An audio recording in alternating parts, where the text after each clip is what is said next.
It seems to be another normal day in the city until suddenly, a traffic jam causes a commotion among the local drivers. A businessman has suddenly stopped his car in the middle of the street because for an unknown reason, he's gone completely blind. A group of people approach him to help and a man volunteers to drive him home. However, as soon as they get there and the businessman gets off, the thief drives away with the car. The businessman is left lost outside, but the thief returns seconds later pretending to be a different person to help him reach his apartment, offering his company for the afternoon.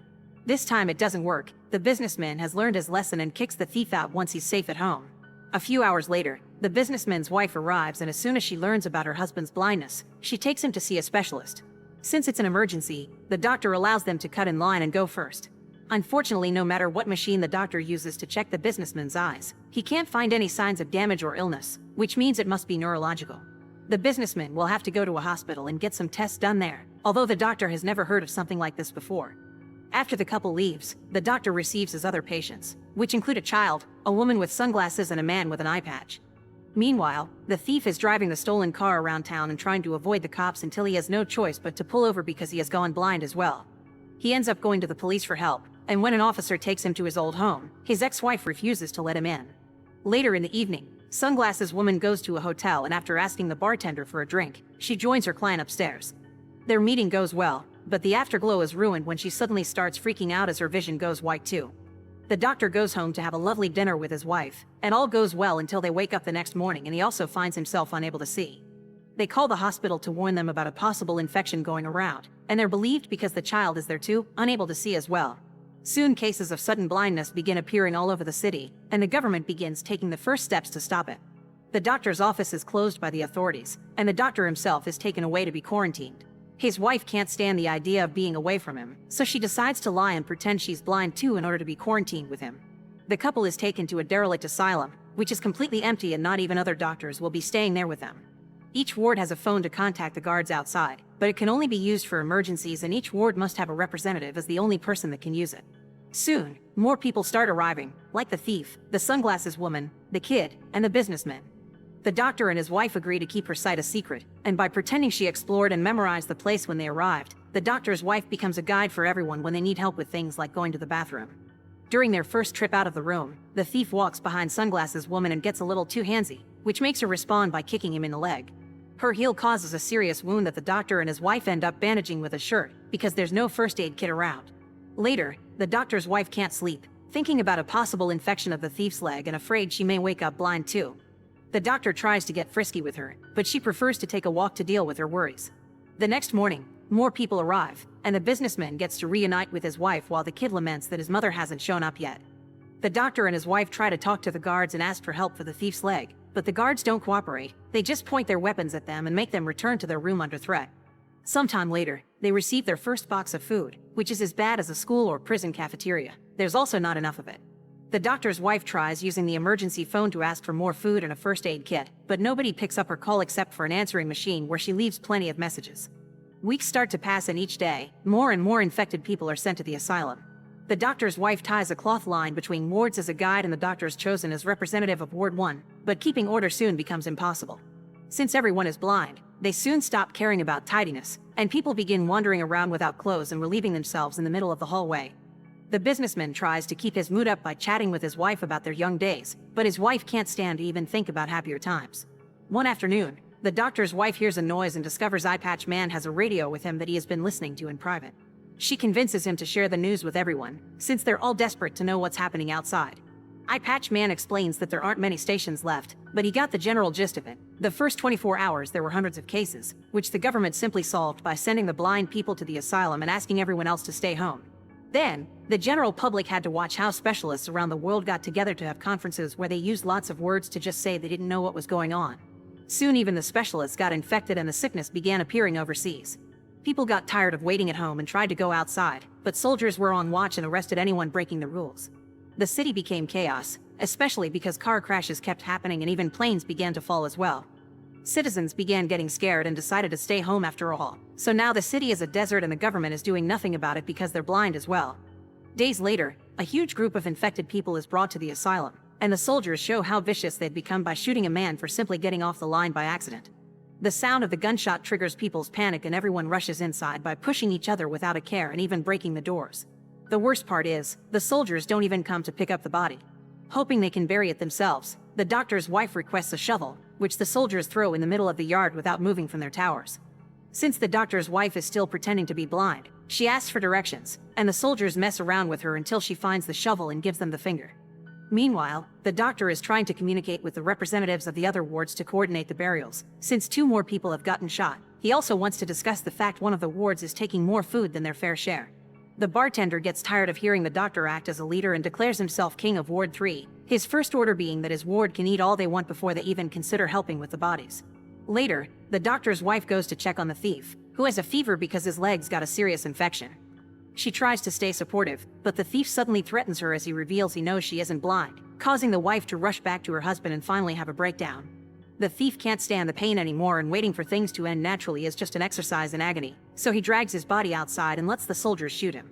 The doctor's wife feels guilty and begins wondering if she should tell everyone the truth, but the doctor forbids her to do it. He also expresses his worry over the fact their relationship has become something more like a nurse and a patient instead of a marriage.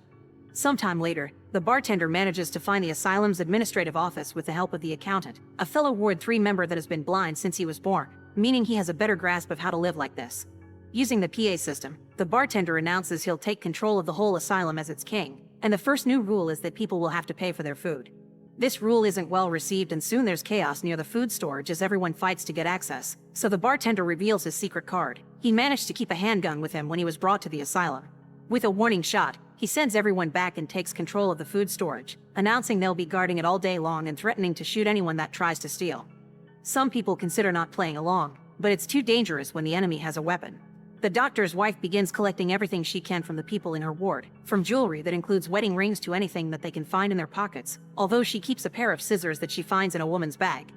The kid doesn't have anything to offer, but Sunglasses Woman has become his surrogate mother and promises to pay for him. At the food storage, the accountant is using his experience to identify the quality of the objects they're brought by touching them.